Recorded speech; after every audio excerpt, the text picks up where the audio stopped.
হযরত নিজামউদ্দিন আউলিয়া রহমতুল্লাহি আলাইহি ইসলাম প্রচার করতে করতে বয়সে বৃদ্ধ হয়ে গেলেন। অসুস্থতার সময় চলে আসলো, আস্তে আস্তে দুর্বল হয়ে গেলেন, বিছানার সাথে লেগে গেলেন। দিল্লি, আজমির সহ হিন্দুস্তানের বড় বড় মুসলিম ডাক্তার হযরত নিজামউদ্দিন আউলিয়ার চিকিৎসা করতে লাগলেন, কিন্তু চিকিৎসার কোনো ফল নাই। দেখলেন হুজুরের গতি ভালো হচ্ছে না, বরং দিন বদিন দুর্বলতার দিকে চলে যাচ্ছে। তখন মুসলিম ডাক্তাররা ঐক্যমত হয়ে গেলেন, হুজুরের জন্য আর কোনো মেডিসিন নাই, হুজুর অল্প যে কদিন বাঁচবে সে কদিন আমাদের সেবা করা উচিত। এতটুকুই রেজাল্ট চলে আসলো। চতুর্দিকে খবর চলে গেল নিজামউদ্দিন আউলিয়া অসুস্থ হয়ে গেছেন, অল্প কিছুদিনের মধ্যে হয়তো বা দুনিয়া থেকে বিদায় নিয়ে যাবেন। গ্রাম থেকে দুজন সহজ সরল বক্ত আসলেন। হুজুরের অবস্থা দেখে নিজের ভেতরে একটু কান্না চলে আসলো। তখন হুজুরকে বললেন, হুজুর চিকিৎসা তো চতুর্দিক থেকে হয়েছে, আমাদের গ্রামে একজন হিন্দু ডাক্তার আছে যে রুগী দেখলে রুগী ভালো হয়, এমন একটা সুনাম আছে। আমরা গ্রামের মানুষ ভালো মন্দ নাও বুঝতে পারে, কিন্তু মোহাব্বতের খাতিরে বলছি, হুজুর আমাদের গ্রামে ওই হিন্দু ডাক্তার মাধ্যমে আপনাকে যদি চিকিৎসা করা হয় মন বলছে ভালো হবেন। এখন আশেপাশে খাদেম আসানা নেই।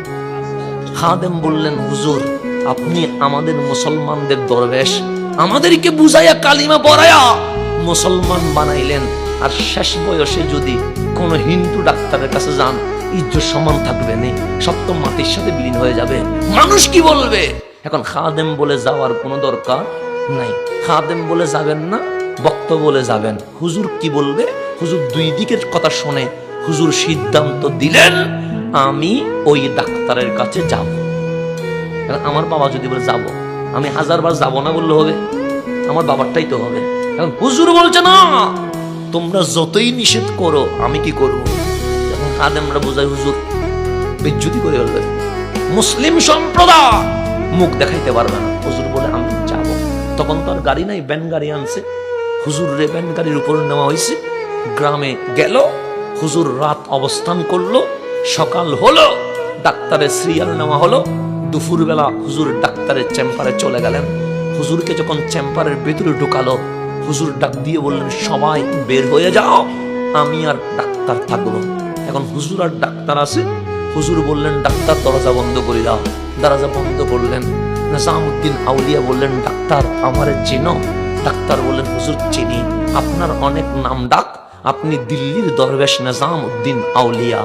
আমি কেন তোমার কাছে আসছি জানো?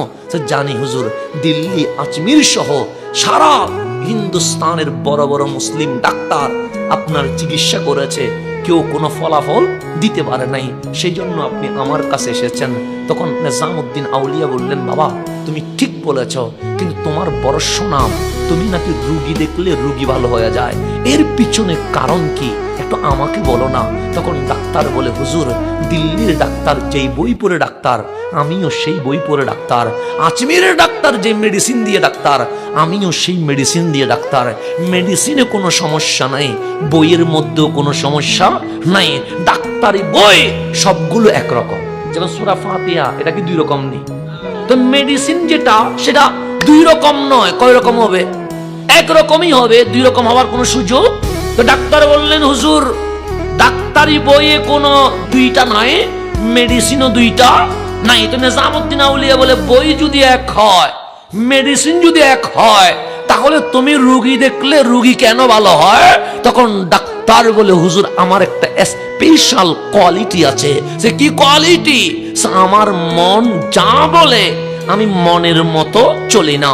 মন যদি বলে যাও আমি বলি যাইব না, মন যদি বলে খাও আমি বলি খাবো না, মন যদি বলে দেখবো না আমি বলি দেখবো। মন হা বললে আমি না করি, মন না করলে আমি হা করি। আমি কাজ করি কিসের বিপরীতে? মনের বিপরীতে। কারণ মন কখনো ভালো জিনিস বলবে না, মন বলবে খেলা দেখ, সিনেমা দেখ, জেনা কর, ব্যভিচার কর। দেখবেন আপনি মসজিদে আসছেন, মন দেখবেন ছটফট করতেছেন, খারাপ লম্বা হয়েছে, আপনার মাথা গরম হয়ে গেছে, কথা ঠিক না? কিন্তু সিনেমা 2.5 ঘন্টা দেখছেন, মন বলতেছে 38 মিনিট বাড়াইলে কি হইতো। এই মন আপনাকে শুধু খারাপের দিকে নিয়ে যাবে। তো ডাক্তার বললেন, মন যা বলে আমি তার কি করি? বিপরীত করি, আমি মনের মতো চলি। এখন নিজামউদ্দিন আউলিয়া বলে, পরীক্ষা হবে? হ্যাঁ হবে। আমি একটা কথা বলি, তুমি শুনে দেখো তোমার মন কি বলে। সে বলেন, সে বলো লা ইলাহা ইল্লাল্লাহু মুহাম্মাদুর রাসূলুল্লাহ সাল্লাল্লাহু, আল্লাহ ছাড়া কোনো মাবুদ নাই, মুহাম্মদ সাল্লাল্লাহু আলাইহি ওয়াসাল্লাম আল্লাহর রাসূল। তোমার মন কি বলছে? আমার মন বলছে কালিমাটা বলিও না, আমার মন বলছে আল্লাহ এক বলিও না, আমার মন বলছে রসুলকে নবী বলিও না। নিজামউদ্দিন আউলিয়া বললেন, ডাক্তার তুমি না বললে মন না বললে তুমি হাঁ করে দাও, তো আমি তোমাকে কালিমা শোনালাম, তোমার মন বলছেন না, তো তুমি তো বললে মন না করলে হাঁ করো, এখানে কেন হাঁ করবে না? ডাক্তার বললেন কথা তো ঠিক হুজুর, মন যদি না বলে আমি তো হাঁ করি, আপনি কালিমা বললেন আমার মন বলছেন না, তাহলে অবশ্যই আমাকে হাঁ বলতে হবে। ডাক্তার অটোমেটিক বলে ফেললেন লা ইলাহা ইল্লাল্লাহু মুহাম্মাদুর রাসূলুল্লাহ।